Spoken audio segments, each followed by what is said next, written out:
Lesson 1.5 is quadratic equations. Alright, so for day 1, we're going to solve quadratic equations by factoring, and we're going to solve quadratic equations by the square root property. So before we go on, let's talk about factoring, okay, because it's been a while, and we did that back in when we were talking about the P's. I want to say it was like P4, maybe P5, something like that. Alright, so remember our steps to factoring. The first step was the greatest common factor. So if your factors have something in common, you're going to take that out. So if I have like 2x squared plus 4, then I would say, okay, well 2x squared and 4 are both divisible by a 2. And so I have to write that 2 down, but then I divide it out, and that gives me x squared plus 2 inside my parenthesis, okay? The second step is to count the number of terms. And so the first thing we have is if there is 2 terms. I forgot my 2. Alright, so if there are 2 terms. If there are 2 terms, you can have a difference of squares.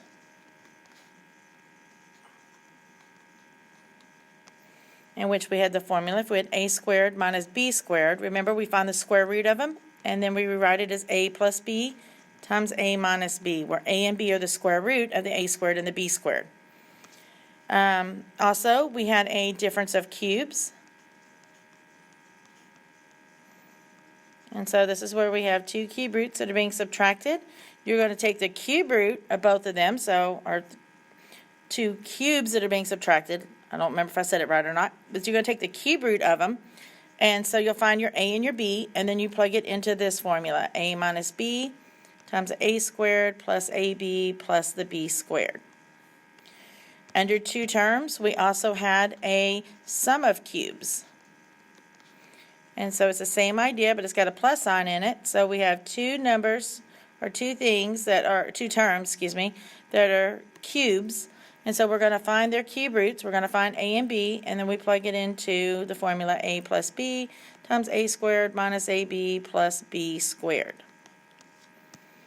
All right, I'm going to change colors here, because our next one is if we have 3 terms. And so remember, with 3 terms, that's our trinomial. And so we had a simple, which is if we just had the x squared in front. So like x squared plus 2x minus 3. And then we had our alien. So that would be if we had like 2x squared plus x minus 6. No, minus 3. I don't know if this works or not for sure, okay? I just made that up. Alright, and I'm going to go back over here and I'm going to erase some of this. Then we also had if we had 4 terms, and 4 terms is where we did our grouping, okay? And so this would be like if we had x cubed plus x squared plus x plus 1. Alright, something like that. This is where we split it in half and we common factor the individual sides. So if you need to look back, excuse me, if you need to look back, go back into your P notes and look for the section where we did the factoring. Alright, and then the last thing we need to do is make sure it's factored completely.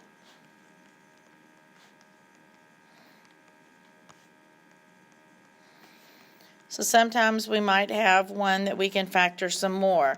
You know, if I took, if I have 2x squared plus 6x minus 4, I can take out a greatest common factor first.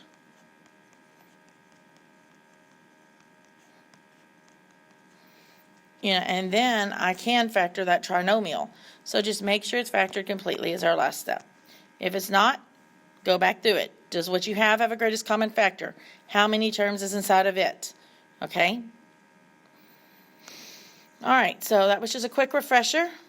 Alright, so what is a quadratic equation? A quadratic equation in X is an equation that can be written in the general form of ax squared plus bx plus c, where a, b, and c are real numbers, but a cannot equal 0. That means b can equal 0 or c could equal 0, but a cannot.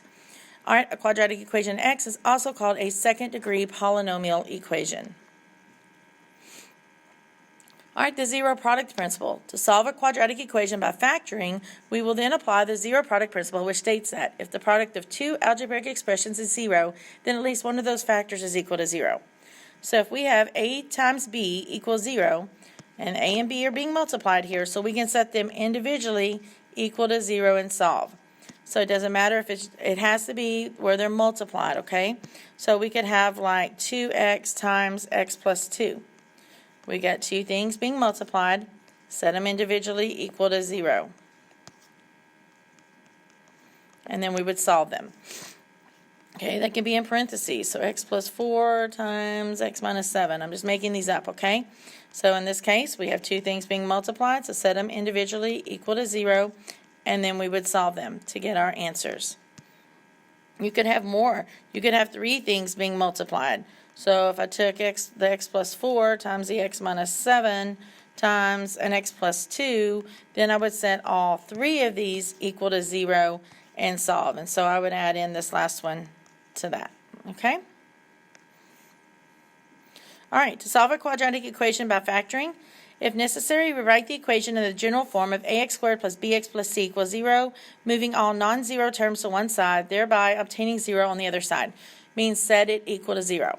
First thing, it has to be set equal to 0 to solve it. Then step 2, you're going to factor the non-zero side completely using those factoring rules. 3, you're going to apply the zero product principle, which means we're going to take each of those factors, each of the things that are being multiplied, and set them equal to 0. Step 4 is we're going to solve them. And then step 5 is to check the solutions in the original equation.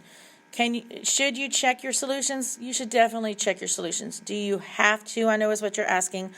You have to if it says to, okay?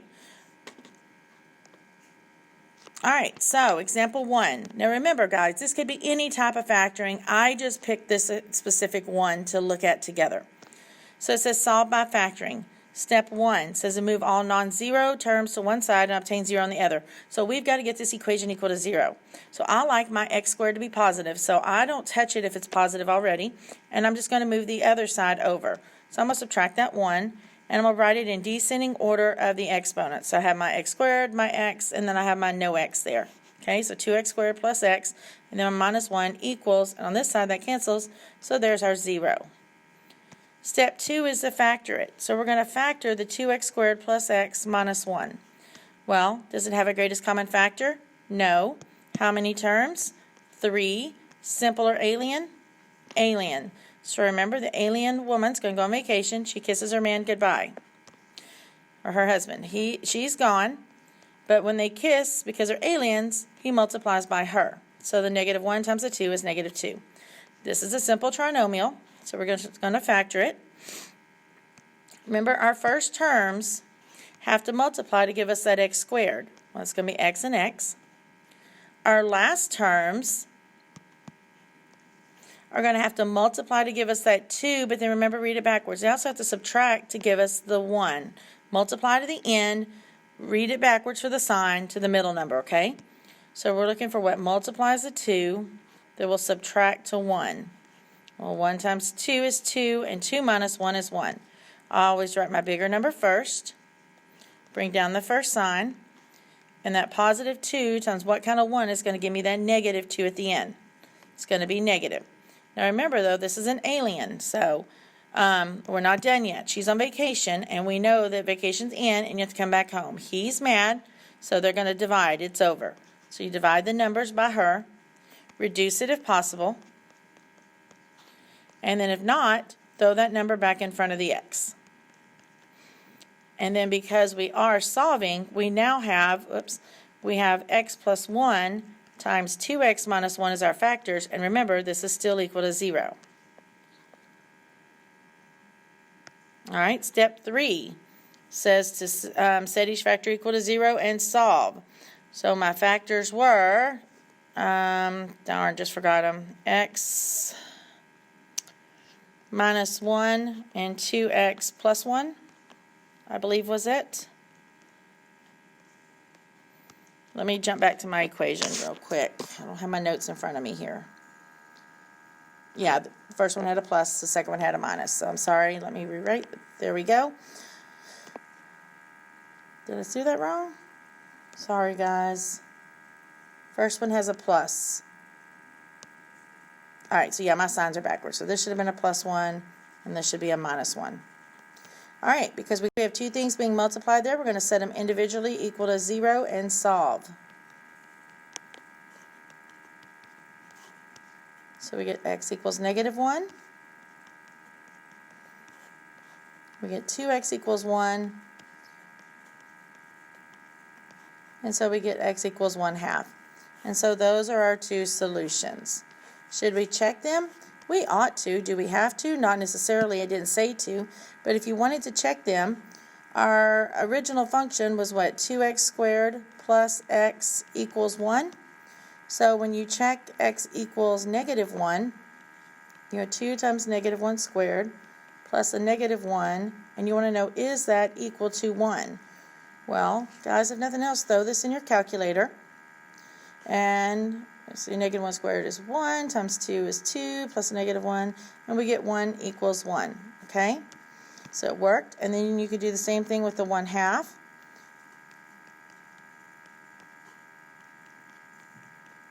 Oops, that's positive 1/2, excuse me. And you want to know, is it equal to 1? So again, guys, just throw that into your calculator just to check it real quick, and you get 1 equals 1. So you know that they both truly are your solutions. Okay, moving on. Solving the quadratic equations by the square root property.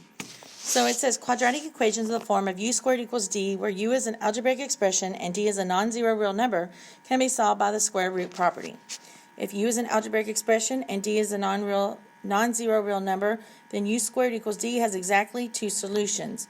U will end up equaling the positive square root of d, and u will equal the negative square root of d. And so equivalently, if u squared is equal to d, then u is equal to positive and negative square root of d. All right, so these could look something like this, guys. It could just be as simple as x squared equals 4. Okay, so when you take the square root of this, you could get x equals, because the square and the square root cancel. When you're taking the square root of a number and you're solving the equation, you're going to put plus or minus. And then what is the square root of 4? Well, it's 2. Could also be something like x squared equals 7. Again, you're solving for x, so take the square root to get rid of the square. So you get x equals, because you're taking the square root, you're going to put plus or minus, and 7 doesn't have a square root, so leave it as the square root of 7. Could be as simple as we have x squared equals negative 16. Again, we're trying to solve for x, so get rid of the square. Square and square root cancel, so we get x equals, we took the square root, so plus or minus, the square root of negative 16. Remember, the square root of a negative is our I, and then the square root of 16 is actually 4.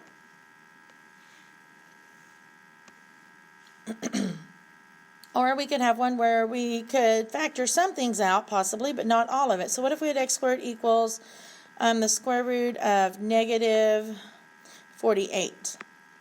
All right, so 48 is what? 6 times 8, 3, 2.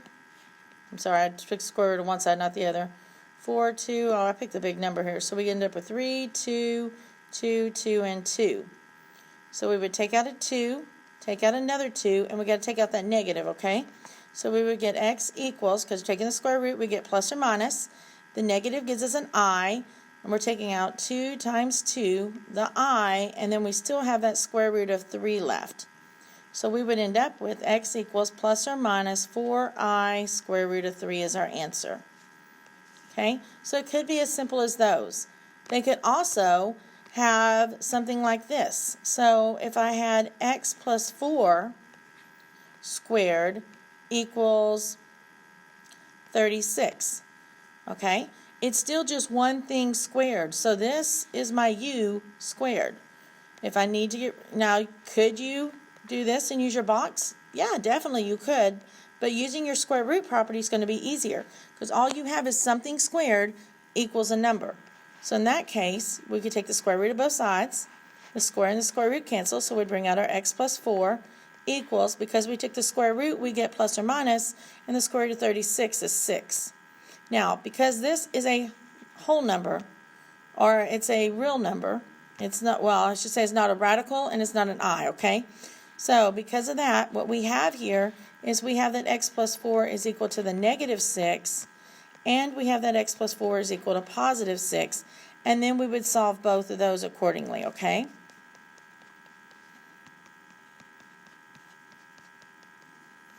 And to get our two answers. Now, if you had one that was like, I'm going to change this one up just a little bit, x plus 4 squared equals, let's say 35. Or better yet, let's just do negative 36. Okay, again, I'm going to get rid of the square root there. Excuse me, the square. So we got x plus 4 equals, we're taking the square root, so plus or minus. The square root of the negative is I, and the square root of 36 is 6. Now, if this right here is a radical or an I, you don't have to separate them. You're just going to move the number that's with the x over. And so you get x equals, you're going to put that number first, and then your plus or minus whatever you have behind it.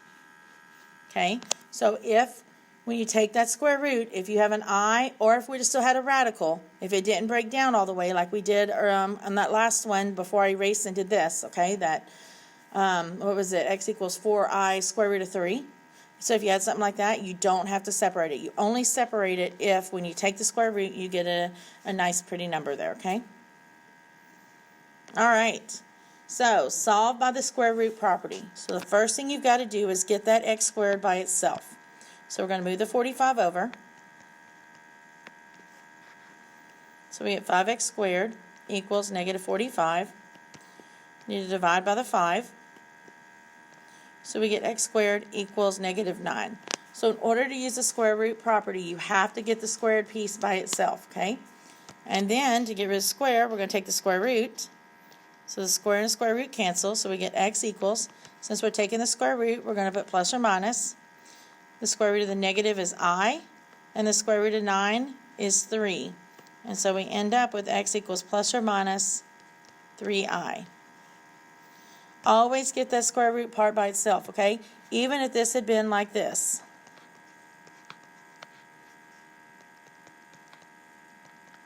You still got to get this piece by itself. You got to get the squared part by itself, and then take the square root and go from there.